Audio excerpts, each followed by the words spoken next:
Добро ви утро, добри луѓе. Добро ни дојдовте во утринската програма на Алфа телевизија. Добро утро, секое утро. Денес е недела, 26 март. А недела, ден за одмор, ден за релаксација, ден кога можеме да се одмориме од сите оние обврски кои што сме ги имале во неделата што измина.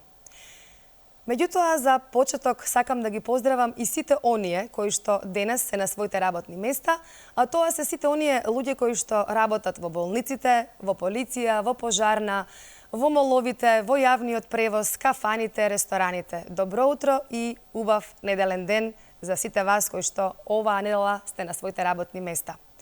А сите вие кои што ова утро сте пред вашите мали екрани, останете тука и во наредниот час и половина и проследете ги сите содржини кои што екипата на утринската програма на Алфа телевизија Добро утро секое утро ги подготви само за вас. Емисијата денеска ќе биде целата во областа на уметноста. Ќе говориме за уметноста во модата, уметноста во убаво пишаниот збор.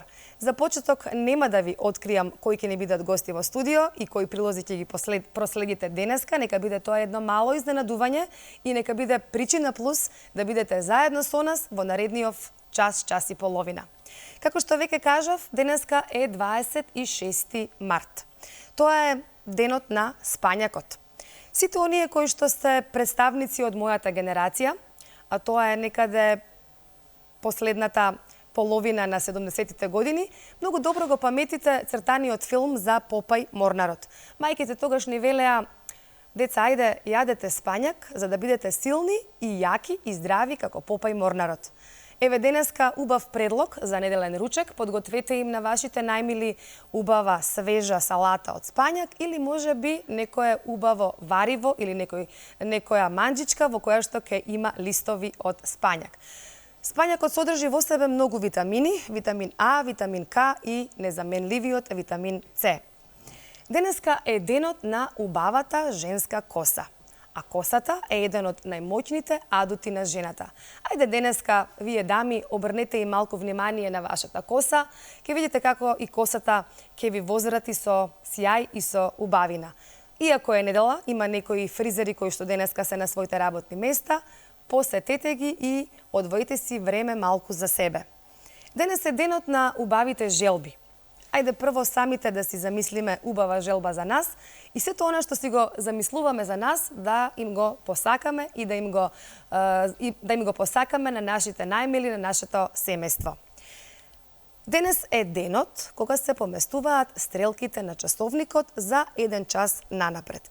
Немојте да заборавите да си ги поместите стрелките на часовникот за 1 час нанапред, а ова почнало да се прави денеска во почетокот на 20-тиот век за прв пат во Велика Британија. И денеска, 26 март, е така наречен Виолетов ден или Go Purple Day или Напред Виолетово ден. И ставете крај на стигмата и дискриминацијата кон епилепсијата. Се одбележува со повеќе активности на сите континенти со носење на виолетова боја. Виолетовата боја е одобрена како боја на епилепсијата, која се поврзува со чувството на осаменост како резултат на општествената стигматизација и маргинализација на децата со епилепсија. Ете, тоа се некои од насловите, некои од моментите кои што го одбележаа денешниот 26 март. Сега сакам да ви кажам дека денеска температурата ќе биде отприлика околу 20 степени, значи се најавува убаво сончево време. Доколку не сте надвор, доколку не сакате да шетате, еве можеби сакате да посетите некоја културна манифестација, ќе ви дадам неколку предлози каде може да ги однесете вашите најмили. Покрај прошетка, значи можете да отидете во јавна соба и таму од 11 часот да посетите детска едукативна работилница насловена како Здрави деца. Во 12 часот веќе има детска работилница насловена како Сите бои на пролета и подоцна во 14 часот има детска представа за возраст на дечиња од 5 години, која што трае 40 минути и насловена е како Чувари на планетата. За љубителите на спортот, за љубителите на планината, денеска се одржува втората Сремушијада, настан кој ќе биде проследен со дегустација на песто паста од мечкин лук сремеш. Ова движење се предвидува да биде некаде 15 километри, во кој што ќе се движите и ќе собирате свеж мечкин лук, наречен сремуш. Стартот на трката е од 8 часот од манастирот Свети Арангел, кој е во близина на Кучевиште, а дотаму може да се дојде со сопствен превоз. И за љубителите на велосипедот има една велосипедска тура насловена како "Со велосипед по македонските степи". Ке се поседат напуштените села од Велешко и Овчеполието, а тоа се селата Караслари, Кочилари, Ногаевци, Убого, Бекирлија, Кишино и Каратманово. Да, ќе се посети и селото Бекирлија, каде што сите овие велосипедисти ќе бидат гости на Атидже, главната звезда на Медена земја, и малку ќе се подружат со неа. Вкупната должина на патеката е 56,6 километри и секако бара ова одредена физичка издржливост и претходна подготовка. Задолжителна опрема како и на секоја офроуд тура, меѓутоа она што организаторите кажуваат дека е најзадолжителна позитивната енергија. Тргнувањето е од 10 часот од плоштадот Сарамале Велес. Ето ова се некои од оние културни манифестации и спортски настани кои што ќе се случуваат во главниот град и низ нашата татковина. Ви благодарам за вниманието, ќе ве повикам на заедничко дружење, а сега продолжуваме понатаму со предвидените содржини за ова утро. Останете со нас.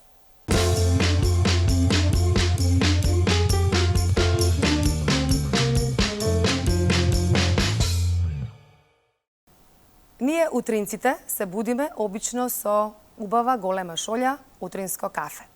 Некои талогот од кафето го користат за да си направат интересни фигури со допирот на прстите или пак да си замислат желба. А некои пак од талогот на кафето прават вистинска уметност.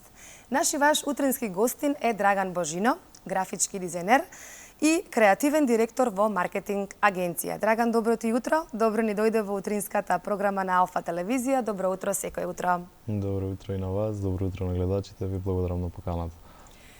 Претходно ми кажа дека не си ранобудник, не стануваш рано. Ти благодарам денес недела, што за овој разговор, за ова интервју стана рано. Кажи ми како започнува обично твоето неделно утро? Кој е твојот утрински ритуал? Како ти почнува утрото? Кога немаш обврски, кога е недела? Искрено не сум ранобуден човек, така да тешко, меѓутоа кога имам обврска да ја завршам, навистина гледам да е тоа во најдобар ред. Пиеш кафе? Па гледам прво да доручкувам, па после кафе. Ова е причината за тоа што си денеска наш гостин. Една од причините, има и уште една поинтересна изложба, ти си уметник. Правиш навистина интересни уметнички дела, една цела фантазија, една цела твоја инспирација преку талогот од кафе ја пренесуваш на хартија. Повели, кажи ми, од каде идејата? Идејата да изработувам слики со талог од кафе се деси случајно во 2011 година, брзо за на факултет. Шолјата од кафе ми се истори на хартија, пошто сегогаш имам на маса оставено хартија, каде што цртам, имавме домашни задачи од факултет. Брзав ми се истори шолјата, нема време, стварно нема време да го соберам тоа. Го оставив како што се вратив дома, имаше оформена некоја силуета што навистина ме заинтригира да видам дали можам нешто да направам од тоа. Беше тешко, можам да кажам, и треба некои си 2 години да најдам која е правилната хартија, што е потребно да ставам во самата смеса за талогот да се задржи на самата хартија. После 2 години почнав активно да сликам слики со талог од кафе. Во 2014 ја направив првата самостојна изложба. И така некако почна тој цел процес. А што најчесто сликаш? Најчесто сликам портрети, да. Имам и апстрактни слики, но најчесто се портрети. Да. Потоа се редеа изложби, така? Имаш во Македонија, надвор од неа. Да, во Македонија имав две самостојни изложби, меѓутоа другите беа групни во и надвор од нашата држава. Кажи ми сега, имаше една изложба, мислам дека беше минатиот месец во Приштина, за постери. Беше единствениот од Македонија кој што учествуваше во оваа изложба, а имаше луѓе од целиот свет. Сега овдека темата беше костури. Темата беше слободна. На постер, така? Да, темата беше слободна. Јас аплицирав од графички дизајн, сегогаш гледам постерите да се нешто поврзани со Тоа се длабоки пораки, меѓутоа сите постери ми се со костури и длабоки пораки. Аплицирав со два постери, двата беа примени. Тоа беше во Приштина, во Тирана исто се здобив со второ место на интернационален фестивал за графички дизајн. Сега она што е вистинската причина што си наш гостин, тоа е изложбата што се случи минатата сабота на 18 март во European House. Изложба со PM10 честички. Да. Јас сакам да го прочитам текстот на поканата. Вели: затвори очи, но затвори и носи уста, па замисли сивило. Моќна порака. 33 уметнички слики создадени од PM10 честички. Точно. Како? Точно. Ајде, целиот проект да го Целиот објасниме. проект вака се деси со мој пријател, ме запозна со негов пријател. Уствари тоа е Ивица Поцков, кој е иноватор на самиот прочистувач за воздух кој е поставен во општина Центар, и можам да кажам дека тој е виновникот за што се деси овој цел проект, бидејќи заедно мислевме што е тоа што да го направиме за да пренесе длабока порака и да на некој начин да предизвикаме будење кај самиот народ. Одлучивме да направиме изложба со слики направени од PM честички преку тој прочистувач што е поставен во општина Центар. Ги извадивме PM честичките и ги ставивме на платно. Како? Како Значи не може само да се извада да се стават, сигурно беше има тежок некоја процесот, да. самиот процес. Тој филтер се вади со посебни четки и заштита, се вади тој прав што е во самиот филтер. Во тој прав се и PM честичките. И потоа со заштитни маски, ракавици и научари ги изработував сликите. Исто се портрети, Да, така? исто се портрети. Безбедни се за Да, посетителите, бидејќи тоа се е многу важно Да. да се знае, бидејќи самата смеса што е со PM честички е безбедно направена за да не може да се прошират тие и да наштетат на други луѓе. Така да има глазура специјална направена за да се останат заробени на самото платно. Каква беше посетеноста? Искрено имаше доста народ, Задоволен си имаше од целата изложба, сум мислам дека траеше до задоволен. петок, До така? петок, да. Траеше до петок, наредно ќе биде во Крива Паланка, меѓутоа се уште не знам точно кој датум ќе биде, сега ќе Ќе ги објавиме. известиме гледачите. ќе известиме. После Крива Паланка и Скопје, каде ќе оди оваа изложба? Точно, Низ ќе Македонија, оди, дали? да, ќе има во Струмица, потоа ќе биде планови е да биде во Велес, во Битола, па ќе видиме натак. Сега, во неврзан разговор пред да влеземе во студио, ми кажа дека неодамна се врати од Африка. Да, 2019 мислам дека беше или 20. Добро, од пред Африка, пред пандемијата и оттаму ни носиш Да. кафе.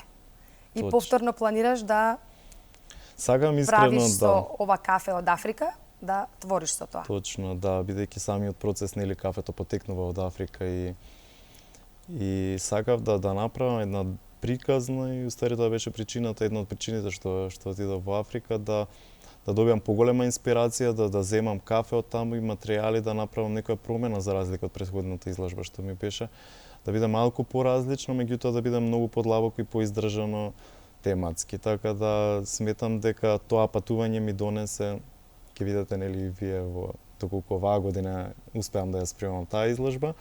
Мислам дека ќе биде навистина добро, бидејќи пораките што ќе се пренесат и самата тема е навистина многу интересна. Која ќе биде темата? Дали имаш веќе Па идеја? Ќе темата биде тоа из- нешто од Африка? Да, инспирирано? темата ќе биде главната инспирација е Африка, нема да откривам многу повеќе, пак да остане или изненадување, меѓутоа главната тема ќе биде Африка, да. На што работиш во моментот? Во моментот Ова е- можам да кажам дека гледам да одморам малце од самиот процес, пошто навистина беше многу тешко, за 45 дена требаше да се спреми самиот проект за изложбата Асфиксија. И беше тешко, меѓутоа овој период го користам да се одморам малку, али за брзо ќе почнам со работа. Имаш ли идни планови покрај ова од Африка, бидејќи си графички дизајнер? Како ги спојуваш уметноста и твојата професија? Точно, имам доста проекти што чекаат да се извадат од филка, меѓутоа искрено графичкиот дизајн со ова не правам некоја си огромна разлика, пошто и ова е уметност и тоа е уметност, да, меѓутоа гледам што можам повеќе во графичкиот дизајн да вметнам уметност од типот на рачни цртежи или да не биде дигитално цртање кој сега што повеќето од дизајнерите го прават директно, го прават тоа дигитално. Јас гледам да го направам прво на хартија, па да го преработам после тоа дигитално. Ти си млад човек, имаш на вистина идеи фасцинантни. Значи, единствен си во светот, ми кажаш, кој што работиш со техника талок на кафе и со техника кој што твориш со PM10 честички. Како дојде до оваа идеја? Од каде? Како? И за крај да ми кажеш порака до сите млади луѓе кои што те гледаат во моментов. Така, па идејата за талок од кафе, како што кажав, се беше случајна, а ова со PM10 честичките со Ивица гледавме да најдеме, Ивица иноваторот што спомнав претходно, гледавме да најдеме начин како е тоа да пренесеме длабока порака и моќна порака, знаеш. Сите ние сме загрижени со ситуацијата на загадениот воздух и мислам дека навистина ова ќе земе добар замав и ќе одекне со убава порака. Така да за сите млади што ме гледаат во моментот, сметам дека треба да се слушаат сами себе и да немаат некои си граници или да речат ова до овде можам и тоа е тоа, да немаат бариери да целат кон тоа што го замислиле и сметам дека. Убаво е што остануваш тука во Македонија. Да. Твојата работа останува тука, не си одиш како другите што си одат. Ти благодарам, Драган, за учеството во нашата емисија. Јас ти посакувам од срце многу успех во сето она што планираш да го работиш во иднина. Како ќе си го проложиш денот, бидејќи е недела? Што од емисијата понатаму? Па денес мислам дека ќе сончево ќе биде убаво, околу 20 може степени. Нешто парк, може да одморам негде на сонце, да. Кафенце, доручек и буквално неделен одмор. Ти благодарам. Благодарам на поканата, благодарам на сите што гледавте. Почитувани, ние се селиме од областа на уметноста во ликовната уметност, се селиме сепак во уметноста, меѓутоа сега во модата. Наредниве минути ќе зборуваме за модниот дизајн, за модната креаторка Маја Десподовска, а во незиното модно студио беше нашата Ивана. Останете со нас да го проследиме и овој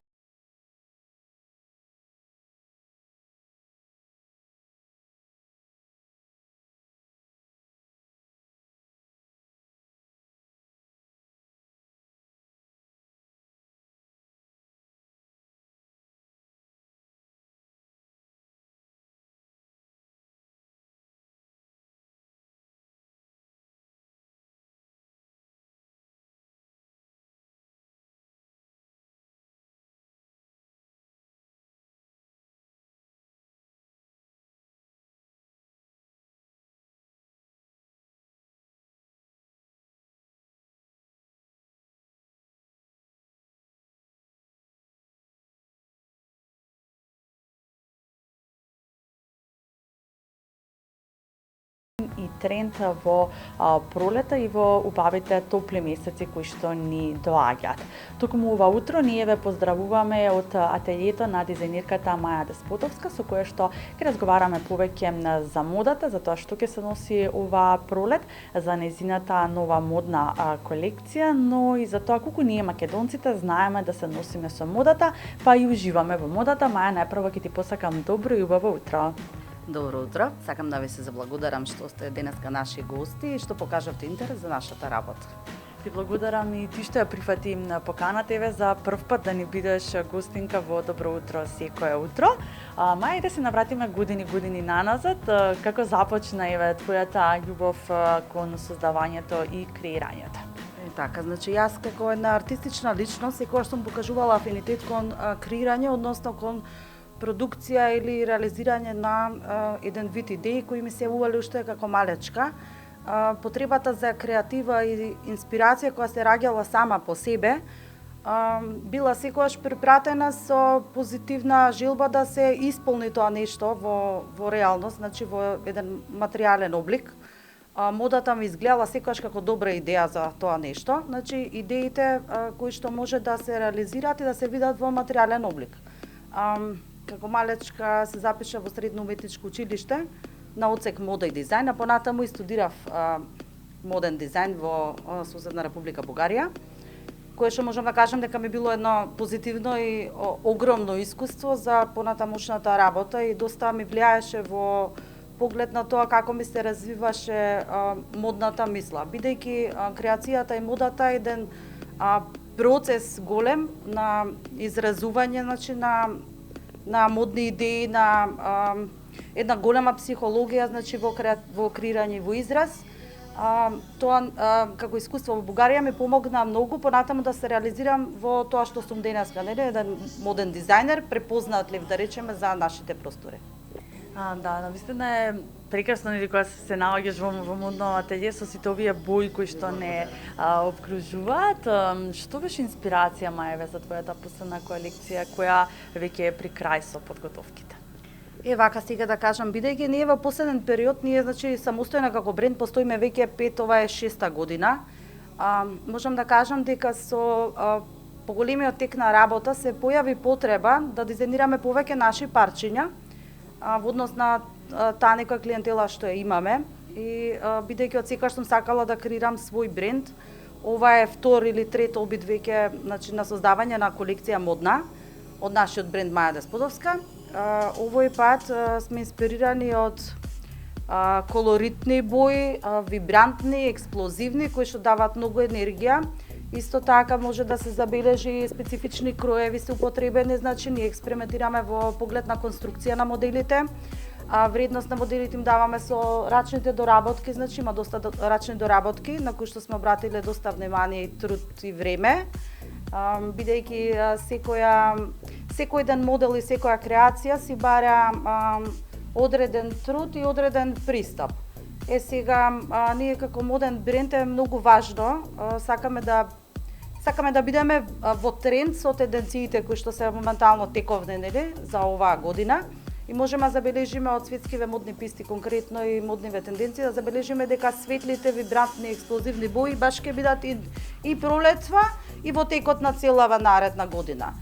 Конкретно боите како бои се употребени светли, силни бои, заради тоа што бојата сама по себе во уметноста, секој што се занимава со некаков тип на артистичен израз, знае дека имаат голема сила, односно може да влијаат и врз емоциите на луѓето и со самото тоа и да прикажат одреден тип на емоција или чувство. Конкретно е црвената боја, ќе кажеме, нека биде црвената е силна, понекогаш се поврзува со гнев, но многу често се поврзува со просперитет и со напредок. Можам да кажам дека и со љубов, да, гнев и љубов, просперитет, напредок, негде боја каде што се облекува за жалење, на пример, од кога ќе почине некој, а негде се облекува за својот прв, како да го наречам, љубовен, за свадба се облекува, значи за И за доминација. Да, и за доминација, така е. Црвената е силна боја. Така, секоја боја си има свое значење, па ние во колекцијата сакавме ги содржиме повеќето силни бои, за да може да остават силна експресија, еден убав израз, освен во конструкција и во креација, значи и во детали, така и во боја. Да, Маја, сите во текот на нашата работа нели се соочуваме со некакви предизвици. Кој е најголемиот предизвик со кој што си имаш соочено во текот на твојата долгогодишна кариера? Можам да забележам дека од почетоците на мојата кариера како моден дизајнер, секогаш најтешкиот дел е комуникацијата со луѓето, па тоа како вештина да речеме се совладува со текот на годините. Проблемите кои се појавуваат во текот на секоја работа, дали е тоа тековно конструкција на одреден модел, значи решавање на некоја проблематика која понатаму пак станува на некој начин предизвик, не го гледате веќе како проблематика, тоа е многу интересно да се забележи. Моментално и во целокупнава кариера можам да кажам дека најголем предизвик го гледам или не го гледам, го доживувам создавањето на овој наш бренд во моментот, бидејќи тоа е еден долготраен и макотрпен процес кој што бара многу трпение, а исто така и многу труд. Ние како сите оние кои што се занимаваат со артистични професии, можам да кажам дека работиме минимум по 60 до 80 часа неделно, значи комплетно посветени во тоа нешто, заради тоа што вие имате дел каде што се занимавате со изработка на креации за клиенти, со своји побарувања, значи своји потреби, набавки на материјали, комуникација со вработени, значи шаблонирање, односно конструкција на истите тие модели. Тоа е еден долготраен процес кој што бара на вистина големо посветување.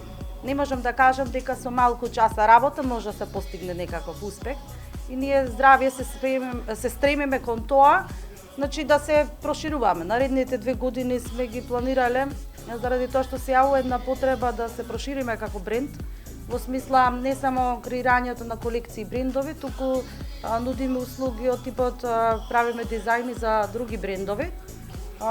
Се појавува една потреба да заради тоа што имаме повеќе клиенти со текот на работата секоја година повеќе и повеќе, се појавува потреба да се прошириме. Тоа е, да речеме, позитивен аспект на тоа како се движат работите во однос на нашиот бренд и растењето на нашиот бренд. Да, но што значи да се биде дизајнер во Македонија? Преплавени сме од, да речеме, кинеска роба која што ја има насекаде околу нас. Колку е тешко да се опстане и да се биде дизајнер во Република Македонија? Ништо не е тешко ако се сака, значи треба да се има љубов кон работата и треба многу труд за да се постигне успех на било кое поле, без разлика каква професија, нели, без разлика што сте по професија и каков тип на работа работите. Можам да кажам дека како во секоја работа и во нашата има многу конкуренција. Сега во смисла ние никош не се споредуваме со тие мас продукции, огромни продукции кои што доаѓаат од запад или од исток. Ние сепак креираме некои уникатни парчиња. Јас велам кај дизајнер се оди, само ако сакаш да имаш уникатно парче направено за себе, значи тоа е нашата специјалност, ние тоа и правиме, значи креираме специјални или уникатни парчиња спрема личноста која што сака да го носи тоа нешто или спрема приликата за каде што и треба. Тоа е исто една голема филозофија, психологија на креирање или на смислување и бара точно една психологија и во комуникација и во израз и во идеја. Од одбир на материјали квалитетни, значи зборуваме, до конструкција, потоа проби, и тоа е процес, значи, на изработка. И тоа е дефинитивно најдоброто нешто што може да го направите, да имате едно уникатно парче од дизајнер. Да, и оваа колекција која што нели е веќе при крај со подготовките и со овие силни бои кои што се и така доминантни е она со кое што нели ти ќе одбележиш нели пролета, односно твојата нова колекција, но што друго е ќе се носи, односно како ќе ја опишеш нели колекцијата со која што ќе се носи оваа пролет, но и материјалите покрај боите, нели сите оние детали кои што се вклопуваат во една тоалета. Вака сега конкретно за нашава колекција, освен силните бои, значи употребата на квалитетни материјали, додатоци како чипка, рачни доработки кои што се, на пример, еве конкретно овој фустан има над 1000 реси кои што се направени од стаклена монистра. Сето тоа е дел од тоа како треба да изгледа една колекција, во смисла ако сакате да представите автентичност и на некој начин да му се даде вредност уметничка на парчето, мора да се одржи некаков тип на детал. Ние сме сега сведоци на многу модни брендови кои што се појавуваат, имаат огромно влијание како на мејнстрим и на моднава сцена, комплетно на светската модна сцена. Можеме да забележиме дека се враќаат некои трендови од 90-тите години. Значи се потенцира струк, кратки сакоа, значи панталони, оверсайз, значи палта, исто така звон некои панталони тип беги пенс, карго пенс. Тоа се гледаме на пример на големава модна сцена и брендови како еве се во последно време јас тие што ги следам конкретно за мене Александар Маккуин, мислам дека има доста големо влијание на моднава сцена и Балмейн. Маја, колку сме ние пребирливи како народ, односно на колку знаеме што сакаме пред се кога ќе отидеме кај дизајнерот и знаеме да му објасниме што и како сакаме да изгледа нашата креација. Повеќето луѓе не се модно едуцирани во смисла технички да знаат да објаснат што сакаат да добијат, но и како македонките како жени, пошто ние работиме повеќе со жени и со девојки, со понежниот пол, поточно, имаат и како модна свест во смисла за тоа како сакаат да изгледаат. Сега другото нормално е на дизајнерот. Следат и како модни тенденции и сега со помош на овие медиуми кои што не се нон-стоп секаде присутни, нели, социјални медиуми, дали е TikTok, дали е Instagram, и како имаме релација со се што се случува надвор од нашите граници, па така и модната свесност се повеќе се зголемува. Можеме да видиме, јас конкретно следам многу девојки од нашиот град, од главниот град, кои што супер интересно се облакаат и можам да кажам само пофални зборови за македонките, бидејќи ние сме типови на жени што сакаат мода, сакаат да остават добар впечаток, тоа е исто многу важно. Значи не само со својот карактер, таа една експресија, бидејќи модата е исто јазик преку кој може да се изразиме, значи да се изразиме и преку модата.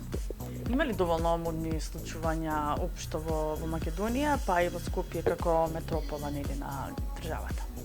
Нас не е познато дека постојат организации кои што имаат модни настани, меѓутоа јас лично сметам дека нема доволно и сметам дека треба да има една поголема поддршка во смисла на институциите кои што образуваат идни кадри, дали е тоа средно уметничко, дали е тоа некој универзитет или приватна институција која што образува или подготвува следни модни дизајнери.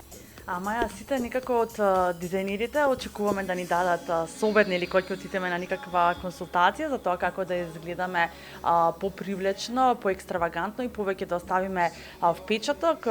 Кој е твојот совет еве до дамите, до девојките, до сите од понежниот пол? И вака, значи, треба да се обрати внимание на тоа, посебно внимание на нашата физичка конструкција.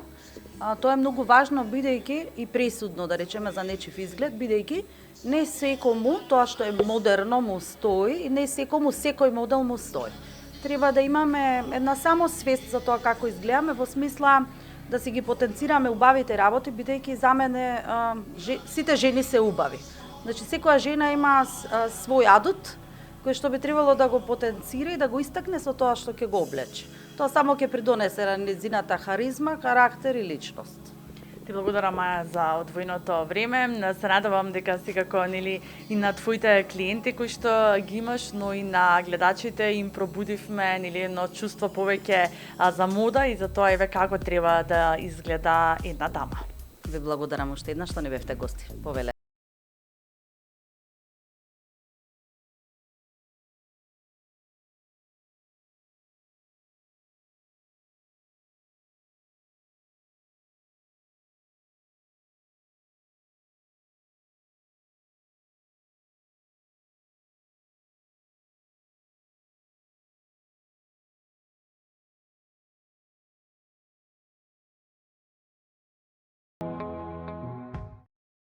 Се враќаме повторно во студиото на Алфа телевизија и продолжуваме со предвидените содржини на утринската програма Добро утро секое утро. Добро утро велам за нашата следна гостинка, Александра Андреева, која што ова утро ни доаѓа од градот на поезијата, од градот на театарот, од градот Велес. Александра, добро ти неделно утро, добро ни дојде во утринската на Алфа. Добро утро, Ирена, ти благодарам на поканата, задоволство ми е да бидам ова утро заедно со вас тука. Како патувавте? Добро беше све по пат? Се е супер. Времето како е утрово? Сончево, полецка? Па да, излегува сонце, да, така? да се надеваме дека веќе се стабилизираме. Недела, рано наутро, утрински ритуал. Како на Александра и почнува неделниот ден? Па со оглед на тоа дека по текот на целата недела, па и сабота најчесто сум активна по 15 часа во денот, обично недела ми е ден за пижами. И немам некои посебни ритуали, освен да бидам во пижами, колку што можам повеќе да поминам време со децата, можеби поподневните часови да излеземе да прошетаме и така натаму, меѓутоа претежно неделата сакам да ми е биде за одмор. Како започнува утрото? Има утринско кафе, појадуваш, не појадуваш, дали можеби како се будиш? Дали местиш будилник или остануваш да се разбудиш? Ете. Кога не ме се стам наспиеш? будилник за во недела, меѓутоа навиката си го прави своето, Своето, па се будам рано. Обично кога сакаме да поспиеме подолго така. за викенд, тогаш стануваме рано. Стануваме, да. Се будам рано, меѓутоа немам ритуал дека морам кафе да се напијам. Сакам да си полежам во пижами, да го имам тоа чувство дека не морам веднаш да скокнам од кревет, да станам, да се подготвувам, да излегувам надвор. Така што мрзливо утро. Ето, така. Твојата прва книга, Боја во сето сиво. Така. Пред да почнеме да зборуваме од каде идејата, како, ме интересира насловот. Што е тука боја, а што е сиво? Така. За мене оваа книга и ајде да кажам мотото кој ме води во животот е дека секој од нас треба да биде боја во сивилото кој не обкружува. Книгата се создаде за мене како одговор на одредени тешки ситуации кои што ги доживеав, се создаде како бисер создаден во неволја и каде што се изгубив и јас самата. Сватив дека морам да си ја пронајдам прво својата боја, да се пронајдам себе, повторно, да се запознам себе си повторно и за да можам понатаму и јас да бидам боја во сивилото кое не обкружува. За жал, обкружени сме со апатија, со секојдневни проблеми и забораваме дека секој од нас е на овој свет да го остави својот печат, својот белег, да даде нешто повеќе од само да постои. Затоа и е таков насловот на книгата Боја во сето сиво, дека секој од нас има мисија на земјата да биде боја во неговото обкружување. Така. Од каде кај тебе се роди љубовта кон поезијата, кон пишаниот збор? Кога почувствува дека можеш да пишуваш, дека она што го чувствуваш сакаш да го прелиеш преку пишаниот збор? Љубовта кон пишаниот збор кај мене е уште од најмала возраст, уште од училишни денови кога сме се подготвувале за писмени или сум пишувала раскази, сум пишувала драмски текстови, меѓутоа поезија никогаш не сум пишувала и пред околу 5 години дојде сосема неочекувано за мене дека можам да се изразам и преку поезија. Нема да кажам случајно затоа што не верувам дека постојат случајности во животот, ќе кажам неочекувано. Во сите оние тешки периоди кои што ги минев, единствениот начин да го изразам сето тоа кој што го крие во себе беше само преку поезијата, преку пишаниот збор. Најнаш како вулкан да експлодираше од мене и едноставно зборовите се преточија на хартија и за да денес ја имам оваа стихозбирка. Значи поезијата иако дојде неочекувано за мене, сега мислам дека е неразделен дел од мене, дека не може да помине ден без да ми дојде некоја инспирација, некоја мисла или нешто што понатаму ќе прерасне во поема. Кога доаѓа инспирација, одма запишуваш или како? Па да, се трудам веднаш да запишам, најчесто во телефонот, нели, бидејќи телефонот е постојано со нас, ги запишувам идеите, инспирациите, нека се барем 2-3 стиха веднаш ги запишувам, бидејќи секогаш кога сум си рекла ај ќе запамтам, покасно ќе запишам, сум го заборавила. Дали ќе може да прочитаме нешто од книгата? Така, Ете нешто по твој избор сега, да видат од гледачите за каква поезија. Така, сега само ќе ми дадете кратко време да... Еве. Може ова. Не те барав, но те најдов. Не те знаев, а те познавав. Не гледаше, а ме виде. Не зборував, а ме слушна. Без допир треперав, без див воздивнував.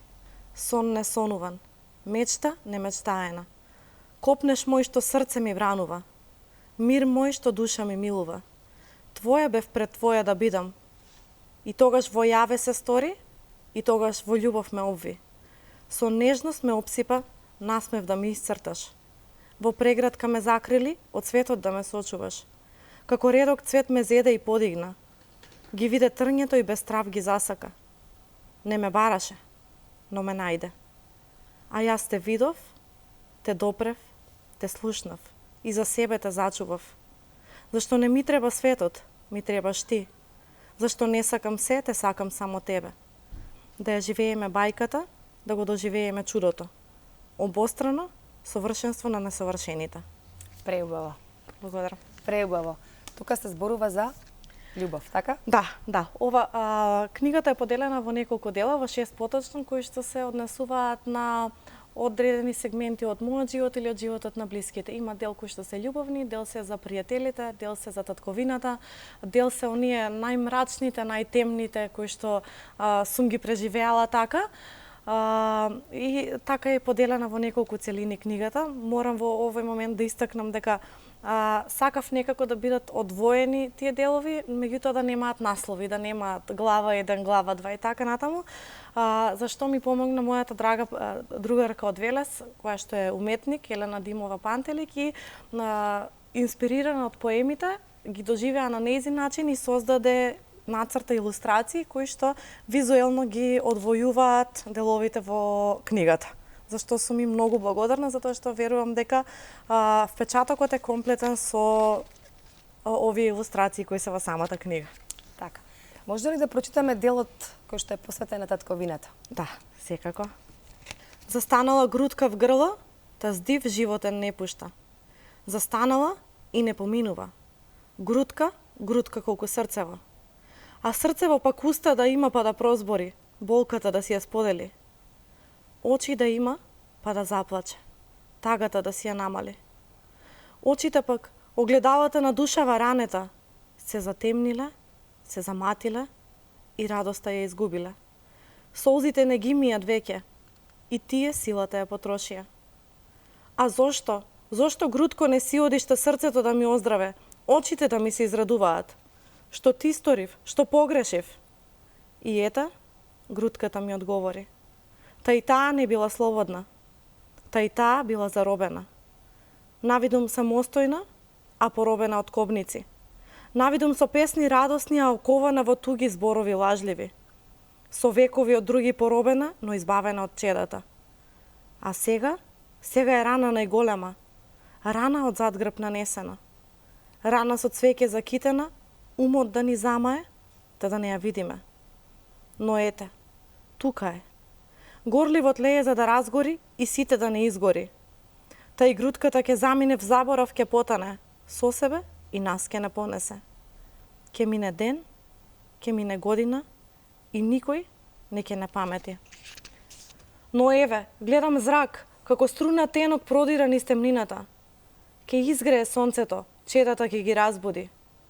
А тие, јунаци неопеани, срцата воедно ќе ги сплотат, та грудката од робство ќе ја избават. Еве, гледам надеж, грудката ќе се ослободи, та здив животен ќе помине. Срцето ќе ми оздраве, очите ќе ми се израдуваат. Еве, гледам надеж. Одлично. Одлично. Благодарам. Значи, сепак на крај пораката е дека гледаме надеж. Да, секогаш. Имавте промоција на боја во Сето Сиво. Како помина промоцијата? Боја во Сето Сиво ја доживеа својата промоција на почетокот на ноември минатата година и можам да кажам дека помина преубаво. Нескромно ќе кажам дека ги поместивме границите како една промоција би можела да изгледа. Се одвиваше во Велешкиот театар Јордан Хаџи Константинов Џинот.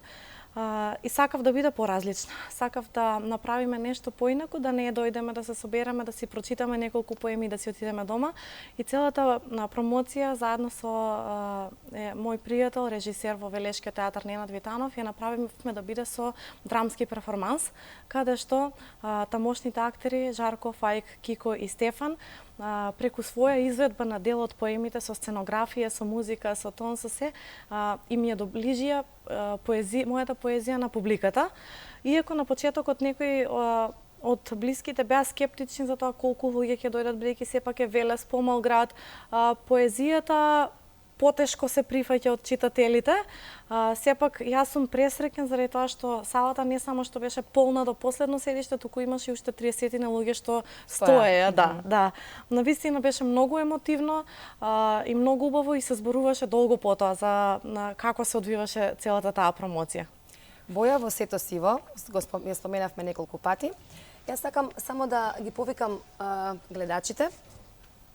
Оној кој што прв ќе даде одговор на нашата Facebook страна Добро утро, секое утро, кој што ќе даде одговор како се вика твојата книга, ќе биде добитник на еден примерок од ова твое прво дело, да кажам. И сепак да ги повикам гледачите во наредниве 2 недели да дојдат во просториите на телевизија Алфа и да можат да си ја подигнат ова преубава книга, навистина прва поезија, првенче на нашата Александра. Александра, доколку имаш можност да се сретнеш со некој лик од поезијата, еве, кој би бил тој? Како што напоменав, поезијата за мене дојде неочекувано и искрено во животот многу не сум посветувала време во читање поезија. Така што ако можам некој да издвоам во моментов би го издвоила Руми како некој чии стихови длабоко допираат во суштината на постоењето, во суштината на она што ние сме, затоа што во многу од поемите и за мене инспирација бил Бог и мистичноста која што се провлекува низ мојата поезија и низ она што сум го читала кај Руми, мислам дека го прави да се поврзам со него и можеби би сакала да се сретнам со него. Пишуваш ли нешто друго сега во моментот? Ова беше твое прво дело, остануваш во поезијата или ќе менуваш? Така. За сега останувам во поезијата. Можеби понатаму повторно ќе се вратам на проза или на драмски текстови како во минатото, меѓутоа се уште сум на поезијата, се уште сум на оние интимни четива од мојот живот и од животот на моите блиски. Пишувам поезија, верувам дека би имало второ дело, меѓутоа не би било тоа за месец, два, три од сега сигурно. Треба време, да. Меѓутоа кога еднаш ќе се почувствува конекцијата меѓу писателот и публиката и кога ќе се добијат оние позитивни критики од другата страна, како некој го доживеал тоа парче од мојата душа кое што сум го преточила на хартија, мислам дека никој не може да остане рамнодушен и да остане само на тоа прво дело. Така. Интимно што најмногу сакаш да читаш? И кога читаш? Претпоставувам навечер, кога ќе завршат сите обврски, децата кога ќе си легнат. Да. За жал, немам доволно време за читање колку што би сакала да имам, меѓутоа за добра книга секогаш се наоѓа време, како што спомена, тоа е обично навечер, кога сите ќе си заспиат и кога ги имам оние тивки моменти за себе. Читам во зависност од она што ми е во моментот потребно. Немам одреден жанр да речам дека ми е омилен. Некогаш ми е тоа некоја полесно четиво кое што ќе ме опушти за полесно да заспиам, некогаш имам потреба од нешто кое што ќе ми го предизвика мозокот да размислува, зависи од инспирацијата. Сакам психологија, така што сакам такви книги да читам, меѓутоа повторно ќе нагласам дека се зависи од моментот и што ми е потребно. Дечињата читаат ли? Да. Да? Да, јас сум многу среќна. Имаат ли афинитети како мама на пишување?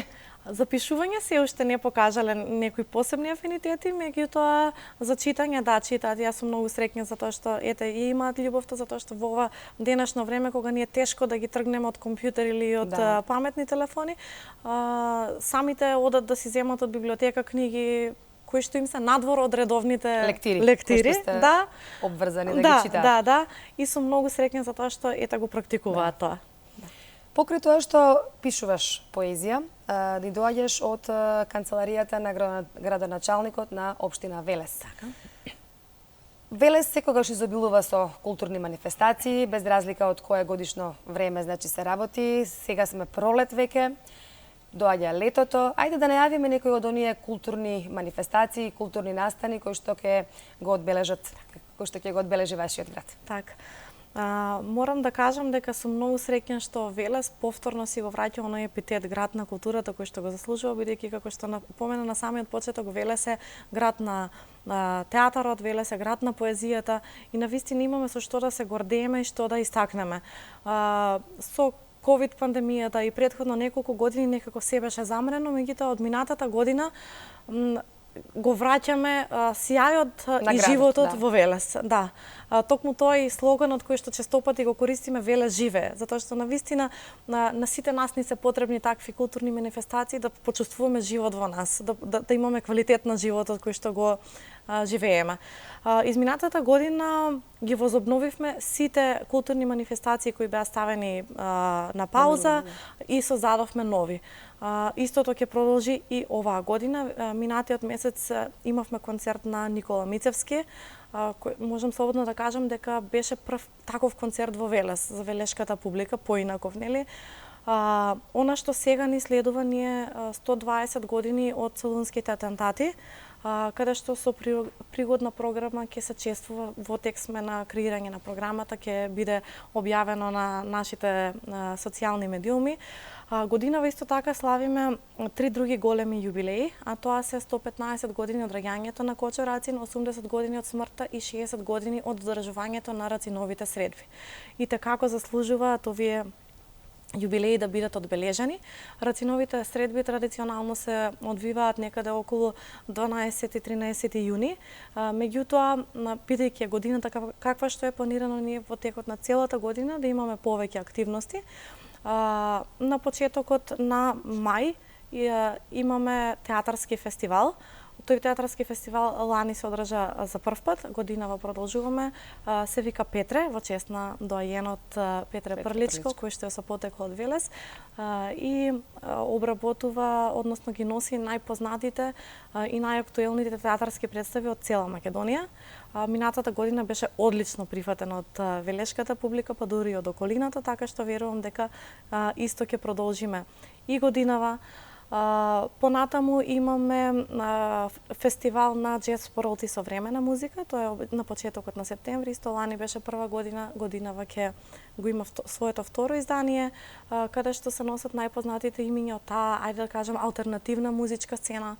Го имаме фестивалот на Велешка пита и вино, кој што минатата година ги собра најпознатите имиња од македонската естрада и дополнително, што досега се немаше случајно, донесе и за најмладите, ги донесовме дајте музика и 5+ бенд, што беше со воодушевување прифатено од сите, се бараше место повеќе за стоење. Да, јас бев присутна, се сеќавам, беше ствар, навистина беше преполно. Да. Не можевме да се разминеме. Ете така. Во текот на целата година имаме на вакви активности, настани, манифестации кои што ги одбележуваме. Имаме вардарската регата, понатаму имаме интернационален фолклорен фестивал. Значи, навистина, само треба да не следите за да нели можете да не се пропушти некоја настан. Да. Инаку сме навистина активни, има и спортски манифестации. Тоа сакав да прашам следно. Од спортски манифестации дали може нешто да најавиме? Да. Минатата година за прв пат во организација на млади луѓе од Велес, по нивна иницијатива со подршка на општината се организираа првите велешки спортски игри, кои што траја 4 дена и се организира надпревари во баскет, во мал фудбал, во тенис и во одбојка на песок. Наменет за кого? Кој се може да учествува? Може да учествуваат и професионалци и рекреативци. Од цела Македонија тимови се имаа пријавено. Оваа година повторно ќе има такви игри, со тоа што ќе траат еден ден повеќе, ќе има уште еден дополнителен спорт и други пропратни активности. Тој ќе биде крајот на мај, овој спортски настан и навистина Велес ќе биде центарот на Македонија во спортските збиднувања тие денови. Супер, одлично. Да се вратиме повторно на тебе, на твојот живот. Сега рековме дека пишуваш, односно планираш да пишуваш понатаму. Дали се пронаѓаш себе си во некој друг дел од уметноста? Јас од секогаш сум била многу креативна личност. Поради одреден сплет на околности, завршив, како што јас кажам, во многу некреативна работа, сум економист, сметководител по професија. И секогаш кога се представував, сум викала креативен сметководител. Бидејќи креативноста била секогаш дел од мене и секогаш сум наоѓала начин како да излезам од монотонијата на работата. Во текот на школските денови многу сакав да цртам. Љубовта кон цртањето повторно некако ја актуализира во ковид пандемијата, во сите тие карантини и преоптеретена со мерки, со пресконференции, со се и се што, единствениот начин на кој што можев да си го стишам мозокот беше преку цртање. Да, и тоа е од она што јас сакам да практикувам, меѓутоа сум многу голем љубител на музиката. Иако самата лично не практицирам музика, многу сакам да слушам музика. Нема месец да не сум на 1 до 2 концерти, дали во Велес, дали во Скопје. И навистина тоа е она што мене ми помага да се носам со целиот хаос наоколу и тоа е време за мене. Така. Александра, ти благодарам. Навистина многу што беше ова утро заедно со нас. Ја сподели твојата позитивна енергија еве и кај мене, а претпоставувам успеавме да ја пренесеме и кај нашите гледачи.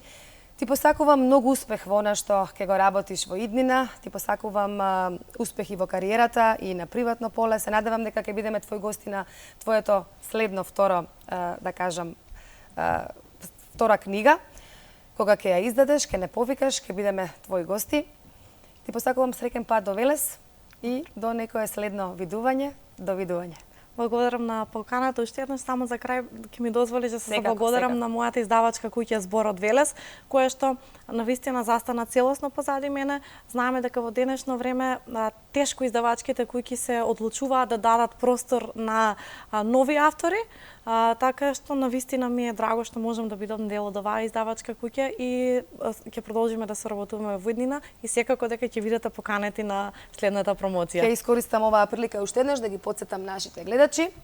Како е името на првата книга на Александра, оној кој што прв ќе даде одговор на нашата Facebook страна Добро утро секое утро, ќе биде добитник на една ваква книга и во наредниве 2 недели дојдете во просториите на телевизија Алфа да си ја подигнете книгата, навистина беше прекрасна. Александра, јас веќе ти се заблагодарив, ама дали можеби еве за крај да завршиме со уште една песна по твој избор? Тоа нека биде крај за овој разговор. Ајде, може. Ова сакам да кажам дека е автобиографска, ме опишува мене и всушност и тука се проявува и самиот наслов на книгата. Ме праша ноќта зошто сум сама, зошто во тишина простом седам. Што ли зад молкот се крие па срце не може да спие. А јас сама со себе зборам, овој живот да го разберам. Бев дете како и секое друго, со мечти, желби и безброј сни. Но тек животен друг имав, та големи јадови во себе зимав. А сакав само да сум дете, сакав само да играм и пеам и со джагор искрен да се смеам. И ете, пораснав без да сум дете, животот друг пат ми сплете. Низ живот везден битки водев, со зверови страшни се борев. Но не се жалам за ништо сега, ниту минато ми грло стега. Зашто минато ме направи силна, ко карпа цврста, а душа милна. И сама сум на себе своја, во свет со сивило носам боја. Да ме разбереш, не мораш ете, секој свој мисли плете. Ниту за љубов ке те молам, ниту за убав збор ке се разболам. Ниту пак страв ме држи будна, дали некому ке сум учудна. Зашто сама сум на себе своја и во свет на сивило носам боја. Благодарам многу. Благодарам уште еднаш. Почитувани, продолжуваме понатаму со предвидените содржини за денеска. Останете со нас.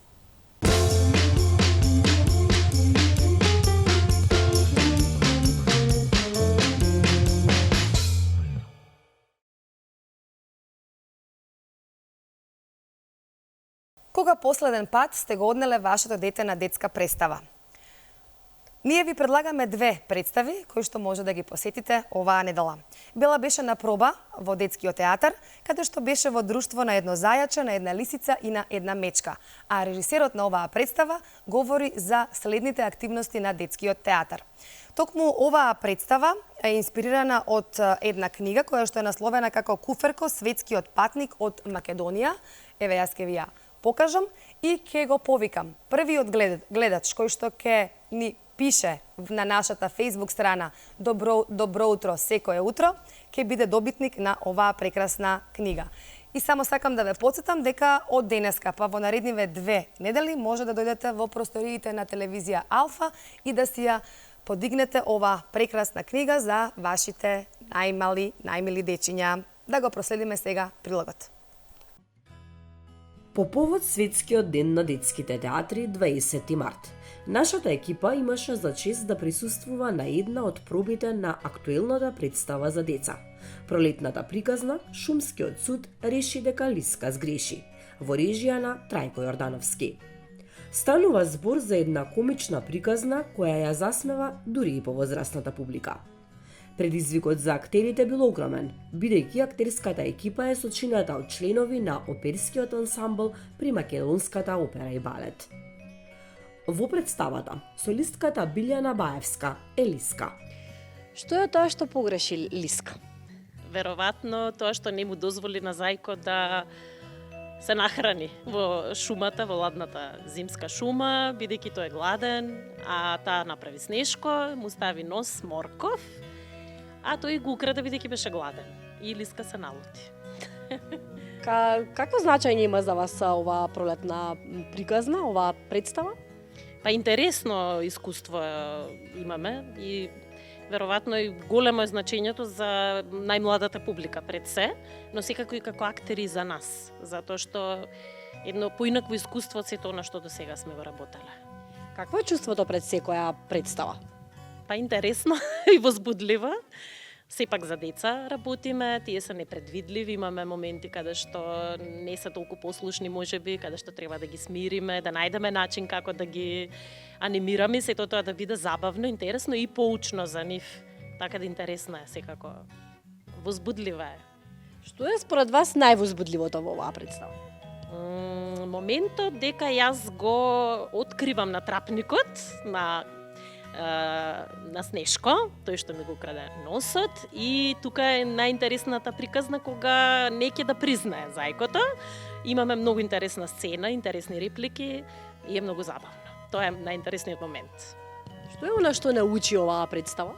Дека треба да бидеме другари, да споделуваме, да не сме себични, да даваме, да се дружиме и да не се тепаме, да не се караме меѓу себе.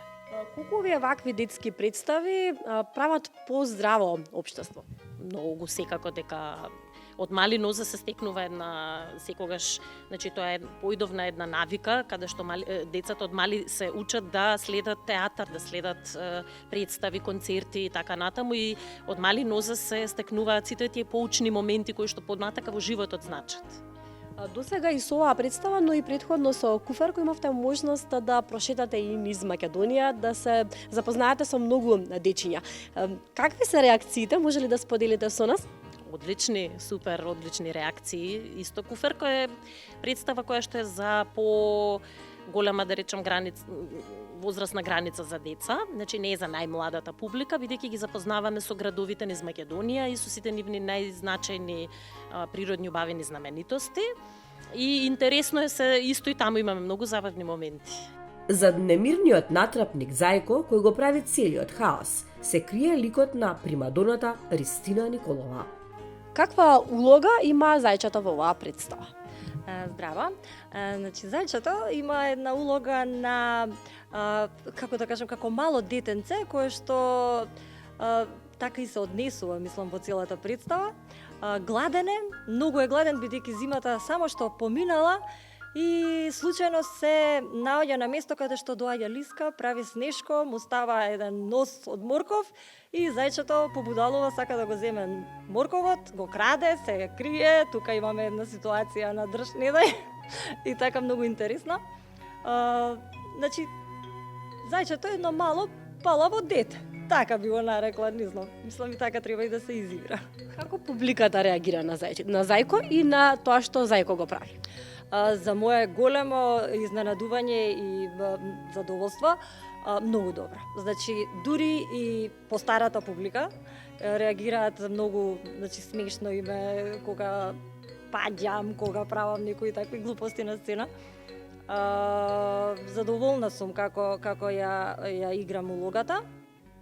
И мислам дека на сите возрастни групи им одговара да ја гледаат. Секој различно си ја доживува. Како вие ја доживувате оваа представа? Па за мене е едно големо освежување, како да кажам, во животот, бидејќи до пред, па да речам, една година, немав вакво искуство. Трајко, режисерот ми предложи, сакаш ли да играш во детски представи? Викам, не знам, никогаш не сум играла во детски представи.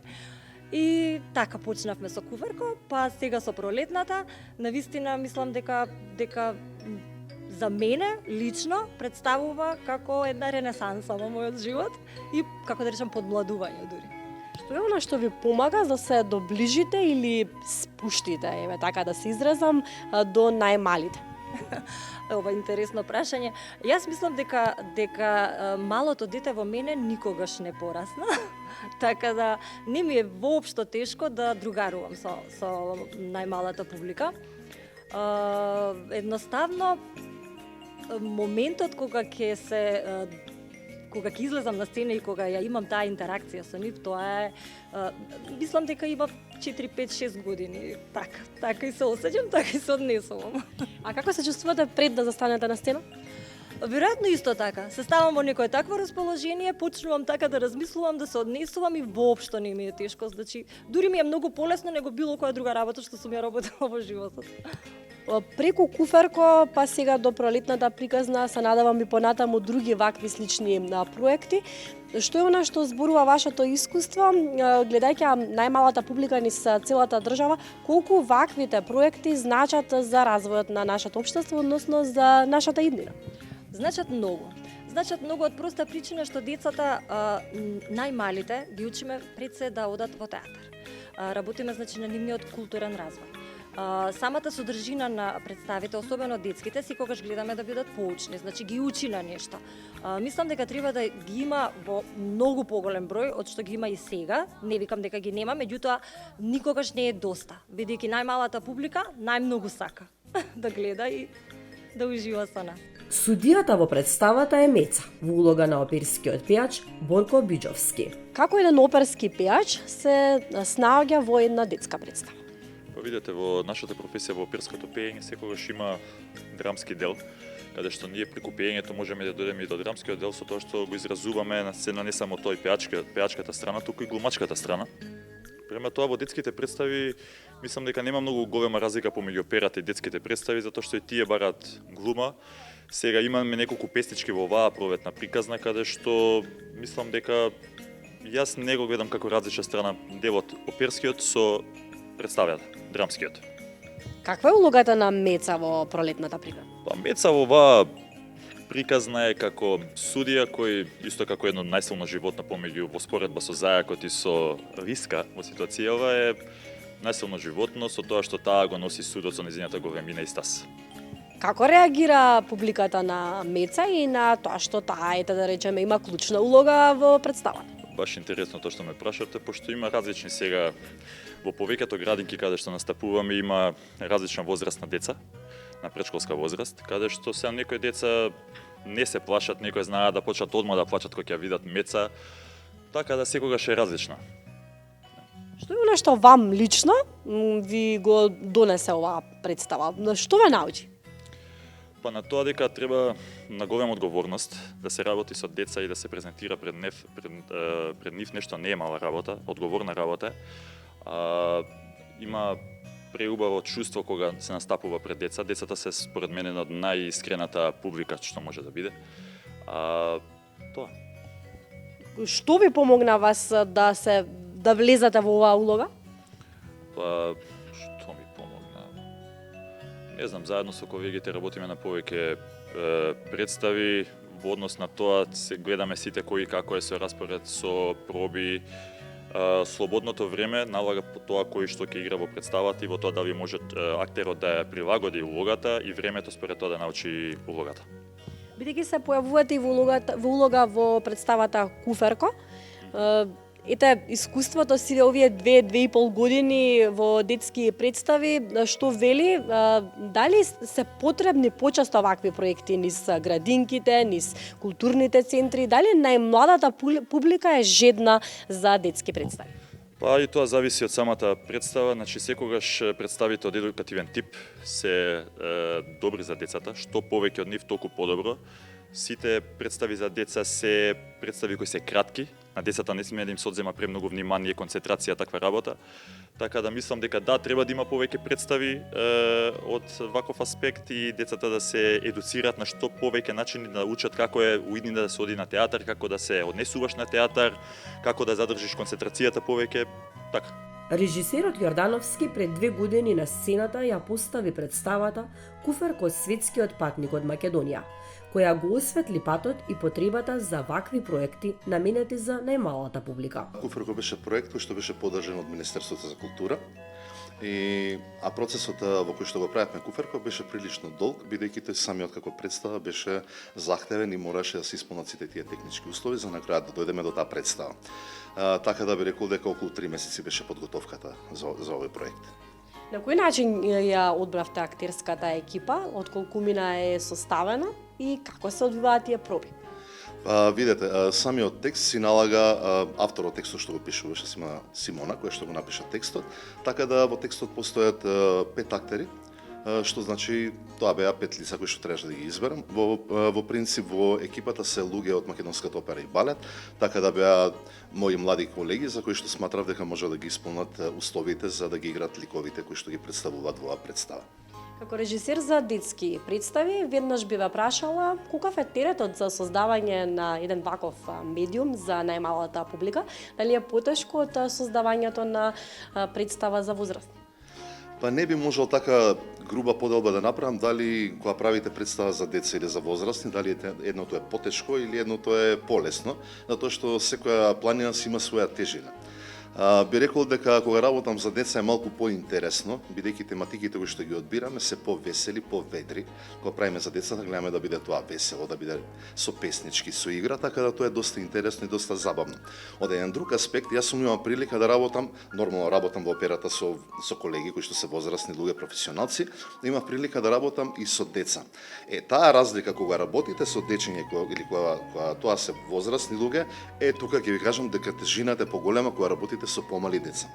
Тие се толку динамични, толку захтевни, сите си имат некои своји визии и треба некако да дојдете да слезете на нивното ниво за да може да имате корелација некаква, да имате однос со нив. Така да сепак би кажал дека со дечиња е потешко да се работи, а не представите кои што ги правиме за дечиња. Баш напротив, би рекол дека представите за деца се полесни и поинтересни за работа. Споменувате дека има музички делови, значи тоа е на некој начин на еден вид на мюзикл со представа? Па горе-долу би рекол дека е така, бидејќи јас сум во основа музичар. Гледам детските представи да бидат богати со песни, ајде да кажеме, со музички делови, затоа што сметрам и она искуството го покажа каде што ги имаме тие представи, дека децата најмногу се забавуваат токму таму каде што има игра и песна.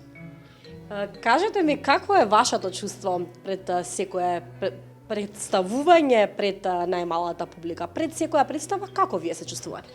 Возбудата постои, значи дали представата сме играле 10 или 100 пати, таа возбуда постои. Ова прашање можеби е најзгодно да го поставите на актерите, бидејќи тие се на сцената, тие се директно пред децата, и мислам дека тие ќе го дадат најточниот одговор, каква е возбудата или што се случува во меѓувреме. Јас бидејќи го водам техничкиот дел, јас се грижам за тоа да не случајно погрешат некоја реплика, бидејќи музичките делови се поврзани точно со некои зборови или со некоја фраза каде што јас треба да го пуштам, да ја пуштам таа номера музичка. Значи мојот стрес е во однос на изведувачите, не во однос на овие дечиња кои што дошле да ја гледат представата. Во неколку наврати ги споменуваме песните кои што се во делот Куферко. Тоа значи ли дека на крајот публиката ги пее песните? Се наметнува? Апсолутно. Ние сега имавме представа во Штип, во саботата, во театарот. Така да сите дечиња беа качени на сцената, ние имаме некои снимени видеоматеријали доколку може да ги представите во емисијата. Самите гледачи ќе видат дека сите дечиња се горе на сцената. За нив е многу интересно да се сликаат со актерите, бидејќи тие во случајот се зајче, мечка, лисица, па имате таму некои елкички, некои кукички за мечката која што е една печурка прекрасна и тие сакаат и вратата да ја отварат, да влегуваат, да излегуваат, така да е многу забавно. Мислам, многу интересно. Какви беа вашите очекувања за Куферко конкретно? Пред да се појави во јавноста, дали се задоволени или можеби надминати? Значи, Куферко е една прекрасна представа, една многу тешка и многу сериозна представа, затоа што и затоа толку долго време ја подготвувавме, така да таа ни го отвори патот во Македонија, еве да кажам. Откако Куферко ја дадовме првата представа, премиерата, дека почна да се јавуваат од домовите низ републиката, така да бевме гости во Штип, бевме во Куманово, бевме во Гевгелија, бевме во Неготино, така да бевме во неколку градови и сега уште, да речем, Куферко веќе трета година играме, што значи дека таа интересна и актуелна. Исто така Куферко игравме по градинките. Се имаше една интересна работа. Куферко беше создадена за една целна група која што е, рецимо, да кажеме од 4-то до 8 деление. Меѓутоа свативме дека таа само по себе е интересна да ја дадеме и по градинките, што значеше треба да претрпи промени, односно нивото да го спуштиме на нивото на дечиња од 2 до 6 години. Така да имаше еден процес на реорганизација и тоа беше малку тежок процес, бидејќи нели од деца кои што правени по возрастни, веќе кои што се во школа за деца во градинка, меѓутоа и таа операција, да кажам, ја направивме успешно, така да и децата во градинките уживаа во представата. Работите паралелно на уште една представа, се работи за пролетната приказна. Шумскиот суд реши дека Лиска сгреши. Ајде да ве прашам и за оваа представа, за која возраст е намената? Искуството што го имавме од Куферко, бидејќи бевме фокусирани за помалите дечиња, за помала целна група, оваа представа беше точно направена за дечињата од градинката, евентуално за школите од 1 до 4 одделение, евентуално до 5 одделение. Така да таа е направена за помалата генерација и навистина децата ја прифатија. Ние веќе игравме во градинки во центарот, веќе сме договорени во Кисела вода, во Карпош и полека во Ново Лисиче. Така да овој период од до крајот на мај, мислам дека ќе ги поминеме градинките во градот. По што е специфична оваа приказна, односно оваа представа, зошто треба да се погледне? Оваа представа, како што кажав и уште кога почнавме со разговорот, е доста забавна, доста интересна. Приказната е интересна и тука имаме пораки кои што за децата се интересни. Например, децата да бидат добри другари, дека не треба да се издавате, дека ако дадете на некого збор, дека не треба да го погазите зборот. Потоа имаме еколошки пораки кај што кажуваме што треба, што не треба да правиме. Знаете дека тоа е актуелен проблем, светски проблем, за кој што сматраме дека ние како режисери, како актери треба да придонесуваме за подобрување на таа еколошка состојба која што сите знаеме каква е, па поготово овде кај нас на Балканот. Дали во склоп на оваа представа исто така има музички дел? Да, целата исполнета со песни.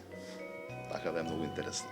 Очигледно од Куферко преку пролетната приказна се направи некаков тренд за прошетка низ Македонија, низ градинките, низ културните центри за најмалата публика. Дали ова вам како режисер ќе ви стане тренд и дали токму Куферко ве инспирираше и во иднина да го правите исто? Да, Куферко беше она иницијалната каписта која што решивме ние можеме да правиме вакви интересни представи и продолживме. Интересното е што ние ова година конкуриравме во Министерството за култура и ние веќе добивме 2 проекти кои што се многу интересни. Едниот ќе треба да се одржи, треба да премиерата да биде, се надеваме, кон крајот на јуни месец, а тоа е Пети еко, која што е чисто еколошка приказна, која што исто така ќе биде за најмалите. Баш она што кажавме од градинките, меѓутоа не значи дека нема да биде и за повозрастните дечиња од осмолетките, бидејќи тука пораките ќе бидат еколошки, значи пак се бавиме со екологија и исто така ќе биде исполнета со многу интересни забавни песнички кои што сите ќе сакаат да ги пеат. А другата? Другата е продолжение на Куферко, што значи ова е Куферко светскиот патник од Македонија, а другата ќе биде доживувањето на Куферко, што значи сосема една нова приказна, меѓутоа Куферко повторно е главниот лик и таа ќе треба некаде да се одржи кон крајот на октомври, почетокот на ноември месец, доколку сите нешто идат онака како што очекуваме дека ќе треба да одат. А ова што го држите во раката е? А ова што го држиме е Ајварко, Кифи и Мистер Хамбургер. Ова е книга која што победи на конкурсот, кој што го распиша театарот во Штип и ова е ова е детска пиеса на Огнен Неделковски и честа да направам представа од оваа пиеса, ја добив јас на понуда од директорот Горан од Штип. Така да оваа представа треба да доживее премиера на 18 април во театарот во Штип. И се надеваме дека многу скоро таа ќе биде изведена можеби во Македонскиот театар, можеби во операта на големата сцена, бидејќи е многу интересна, многу модерна, можам да кажам. И предлагам сите оние кои што кога ќе биде веќе готова представата и кога ќе го видат насловот на оваа представа, верувам дека треба да дојдат и да ја посетат. И за самиот крај ве прашала зошто е важна детската представа да се гледа, што всушност и како влијае една детска представа врз развојот на децата? Она што го спомнавме пред малку, освен забавниот дел, сегмент во представите кои ги правиме, Првата, главната цел ни е едукација на децата. Што значи треба да им дадеме насоки за она како треба да се однесуваат и за сите оние нешто што треба да ги знаат, точно она што го прават и самите татковци и мајки. Така да и ние од една страна, како родители, се трудиме да ги научиме на некои интересни работи, исто така да направиме да ја засакат уметноста, па и некои од нив можеби во животот да се одлучат да бидат исто така уметници како што сме ние. И низ оваа наша културна прошетка одново потврдивме дека детските представи се еден двигател за подобри идни генерации. Затоа посакуваме побогат репертоар и погласен аплауз. Манифестацијата Глумците пеат се одржува по 17 годишна пауза. Нашата Ивана разговара со Маја Бабиќ, керка на неодамна починатиот актер Марин Бабиќ, кој што всушност беше идеен творец на оваа манифестација. Шоуто Глумците пеат по 17 годишна пауза повторно се враќа на сцената. Токму на 20 април во Македонската опера и балет публиката повторно ќе има можност да ужива во оваа спектакуларна манифестација. Од самото најавување дека токму оваа година се враќа манифестацијата на сцената, публиката веќе е презадоволна и секако со душа и со нетрпение го очекува 20 април за да бидат дел од шоуто Глумците пеат. Зад враќањето на манифестацијата стои секако керката на идејниот творец на починатиот актер Марин Бабиќ, Маја Бабиќ. Најпрво ќе ти посака Маја добро и убаво утро. Добро утро и на вам и на вашите гледачи. Маја, ајде да се навратиме 31 година наназад. 1992 година е првото издание на тогашната манифестација Глумците пеат, чиј творец и создавач секако е вашиот покоен татко, доајенот на македонското актерство Марин Бабиќ. Како настана манифестацијата тогаш? Само да дополнам, значи за враќањево стојат двете керки на Марин, јас и сестра ми, не можев ништо да направам без незината поддршка. 92 година јас бев многу млада мајка во тоа време, сестра ми беше уште помалечка, тинејџерка. Според зборовите на татко ми, ние не се сеќаваме баш многу за тоа. Тој вели дека се почнало со еден комшиски муавет, тој се спремал за, живеевме во Капиштец, се спремал на представа, пешки одел до Драмски театар и го сретнал некој комшија и му рекол: Марине, гледам српските глумци на телевизија, прават, пеат и така натаму, па вие што сте подолу од нив, зашто вие не запеете некогаш на телевизија? И тој, одејќи така до Драмски театар, си смислил некаков концепт. Кога влегол во театар, прв што го сретнал бил Дац и му ја споделил идејата. Дац рекол: ајде да правиме Глумците пеат, и останатото е историја. Така, но 17 години, за жал, оваа манифестација, која што и тоа како беше популарна и актуелна и публиката дефинитивно ја сакаше, не се одржуваше. Зошто? Глумците пеат последните години, тоа е 2005-2006 ми се чини, беше во зенитот на својата популарност. Ние имавме проблем во однос на билетите, во однос на интересот за посетеност и во однос на капацитетот на тогашната универзална сала, која многу не недостасува сега. Можеби, мислам дека причините се субјективни и објективни. Можеби настана и до едно заситување. Можеби татко ми се измори веќе од секоја година, бидејќи тој е сепак само уметник, не е предприемач кој што ќе го бутка сето тоа. Можеби и немаше веќе што да каже, тоа се некакви субјективни, објективните беа што и покрај огромната популарност некако не успеваше да обезбеди доволно финансии за да може тоа да се прави. Чудно е кога ќе го кажам ова, сите викаат па како е можно, но во Македонија се е можно, така и тоа. Во годините кога се правеше пауза, ние неколку пати се обидувавме да ја рестартираме. Меѓутоа и тогаш, да речеме, не наидовме на некаков интерес, не меле времето, знаете, сите сме некако во своите професионални ангажмани, вклучувајќи го и татко ми тогаш, но морам да кажам дека и компаниите не беа некако заинтересирани сесадно да влезат и да го поддржат ова. Да, кои сте вашите сеќавања од оние години кога се одржуваше манифестацијата Глумците пеат?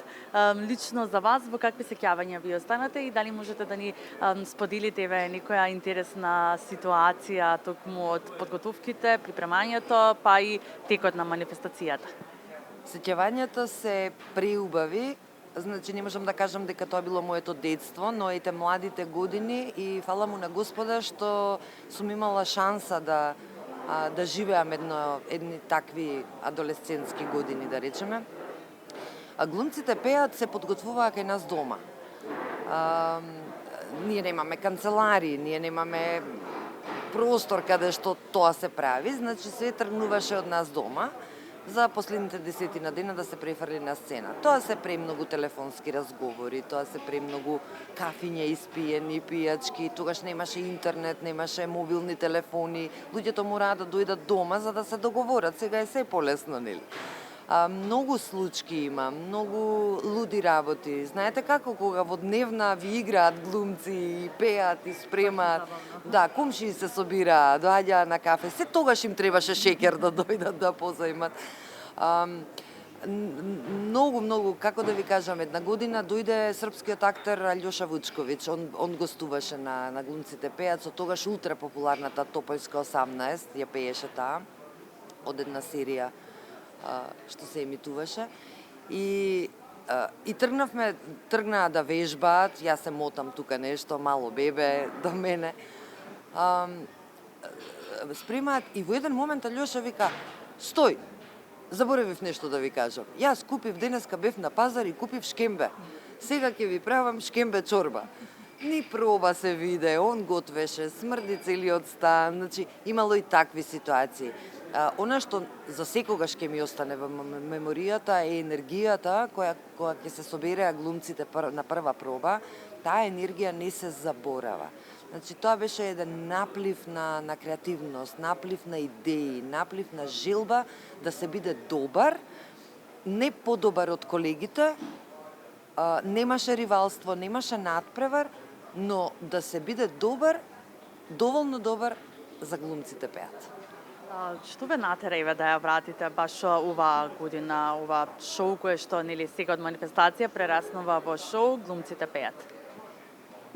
Татко ми стално велеше: "Немам многу што да ви оставам материјално, никогаш во нашето семејство материјалното не било важно и движечка сила." Велеше: "Немам што да ви оставам многу коли, куќи, станови, ама ви ја оставам Глумците пеат.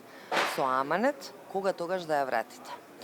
Така сме воспитани, тоа некако си го ставивме во глава, во нашата меморија и знаевме, дури и додека беше жив, знаевме дека ќе ја вратиме, ќе беше најубаво да е жив и да ја вратиме сите тројца заедно. Син ми, кој е сега возрасен човек веќе, он со дедо му така знаеше да си седне и да рече: "Дедо, не се секира, ја ќе ги натарам овие две." Се случи тоа што се случи, тој замина пребрзо и ненадејно. И со сестра ми рековме: "Ако сега не го исполниме аманетот, нема никогаш." Затоа што и нас не меле секојдневието, трчањето, работа и така натаму. И рековме: "Сега е моментот." Она што е најважно и зошто сакавме не е само аманетот кон него. Мислам дека сите глумци во Македонија заслужуваат да им се врати. Ја сакаа, сега се покажа дека се уште ја сакаат, па дури и оние кои не биле ни родени кога тоа се случувало, и мислам дека театарот заслужува да се врати ова шоу. Да, Маја, но со какви предизвици ве се соочивте во текот на подготовките? Времето ви е малку кратко, нели, за да ја создадете целата, да го направите, нели, целото шоу, имате кратко време за подготовки. Кои се предизвиците со кои што се соочивте во изминатиот период, подготвувајќи го шоуто? Практично со сестра ми ја тргнавме емотивно, храбро, но нели среќата ги прати храбрите, велат. И заклучивме дека ја тргнуваме исто онака како што тој ја тргнал пред 31 година. Предизвици секогаш има. Дури да ја почнавме порано, ќе ги имаше истите предизвици, ми се чини. Првиот предизвик беше што не успеавме да го задржиме терминот 26 март, затоа што не можевме да најдеме слободна сала. Во Македонија и особено во Скопје тоа е еден горлив проблем. Има премногу културни програми, а премалку сали. Универзална за жал не ни ја вратија, иако ние постојано бараме, така што не можевме да најдеме слободна сала. И тогаш одлучивме да направиме компромис и оваа година да ја поместиме тогаш кога ќе има слободна сала, за до година да ја вратиме повторно на 26 март, каде што припаѓа. Ја тргнавме буквално без финансии, со мала, но многу важна поддршка од неколку компании, пријатели на нашиот татко. Мислам дека веќе побудивме интереси кај уште неколку. Тоа се минимални финансии, но доволни да се охрабриме да го направиме тоа. Други предизвици за наша среќа немаме големи. Времето ни е доволно затоа што работиме со професионалци. Го имаме Дејан Пројковски како режисер, кој е извонреден, кој многу ја сака оваа приказна. И она што е најважно, во моментот кога објавивме дека ќе се прави Глумците пеат, ние имавме наплив од јавувања од глумци кои што сакаат да учествуваат. Ништо не е поважно од енергијата и желбата на тие што ќе учествуваат. Се друго ќе се реши, и ќе се најде, и ќе се склопи некако. Најважно е енергијата на тие луѓе кои што решија дека ќе застанат позади нас, а ние пак велиме ви ја враќаме вам. Маја универзална сала е местото, токму и сцената за Глумците пеат. Ќе биде ли Македонската опера и балет соодветна замена за универзална сала за ова шоу? Македонската опера и балет е извонредна сцена, ги нуди сите можности, дури нема да стигнеме се да употребиме што тие имаат. Значи тоа е театарска сцена, ова е театарско шоу, така што апсолутно дека е соодветна. Она што можеби недостасува е само бројот на седишта за во однос на интересот кој што го има. Не само Глумците пеат, него и многу други атрактивни програми и продукции. Универзална сала е една приказна која и јас како професионален организатор на настани, дури на моите социјални профили постојано ја навраќам како тема. Не можам да разберам како е можно еден град каков што е Скопје, ако сакаме да го наречеме метропола, да нема концертна сала, да нема конгресна сала, да нема простор каде што може да се случуваат разни продукции, и не разбирам зошто никој не сака да ја обнови, а моето скромно и лаичко познавање вели дека не постои зборот не можам. Треба волја. Така што не знам што да ви кажам, патиме сите по универзална, 1500 седишта имаше таа сала. Тоа беше еден пристоен капацитет за интересот за било каква продукција што ќе се направи. Татко ми секогаш беше во дилема дали да биде ексклузивно една вечер и толку, или да ја повторува неколку пати, ама еве за неговиот живот никогаш не ја. Еднаш мислам дека само направи 2 представи и повторно велеше една е доволна. Така што сакам да кажам, со капацитетот на Македонската опера и балет, вие не можете да го покриете апетитот и интересот на публиката. Ќе видиме, ќе покаже времето. Така, и што ќе има можност публиката да види на 20 април во Македонската опера и балет? Извонредно шоу. Глумците се одлични, на англиски зборот е entertainers, забавувачи кај нас е можеби несоодветен превод. Не е важно дали совршено пеат, дали ќе ја фатат октавата, дали тоналитетот, дали некаде ќе зафалшираат. Она што е важно дека они прават шоу, они прават цела точка која е смислена од почеток до крај. Така што на 20 април ќе се видат глумците во полн капацитет, со полна енергија, многу генерации на глумци, од ветераните, тие кои што можат да настапуваат, до млади луѓе кои што не биле ни родени кога почнувала Глумците пеат. Правиме микс кој татко ми многу на кој многу инсистираше, многу сакаше млади глумци да доаѓаат, да им даде шанса тука. И порано на Глумците пеат некои ги доживеале своите звездени мигови. Глумци ќе биде така и сега. Ќе биде едно шоу, ќе се фокусираме на македонска музика. Сакаме да ја пееме македонската музика, сакаме да покажеме дека имаме добра музика. Глумците се многу мотивирани, многу креативно работат, така што сите оние кои што ќе бидат вечерта во сала ќе уживаат. Да, ма верувам дека ќе биде така и дека еве можеби за наредната година ќе се случи нешто да се смени нели салата за да има доволно број на седишта за публиката кој што сака да биде дел нели од ова шоу кој што ќе прерасне, се надевам дека веќе и во традиционоста нема да застанете тука нели ќе го одржувате и во наредните години. Не размислуваме за понатам, ние размислуваме, ама велиме чекор по чекор, нека помине ова е навистина големо враќање, голема одговорност прво кон глумците, кон публиката и на крај кон татко ми. Така што здравје Боже, да ни изградат сала не верувам, ама наше е да работиме.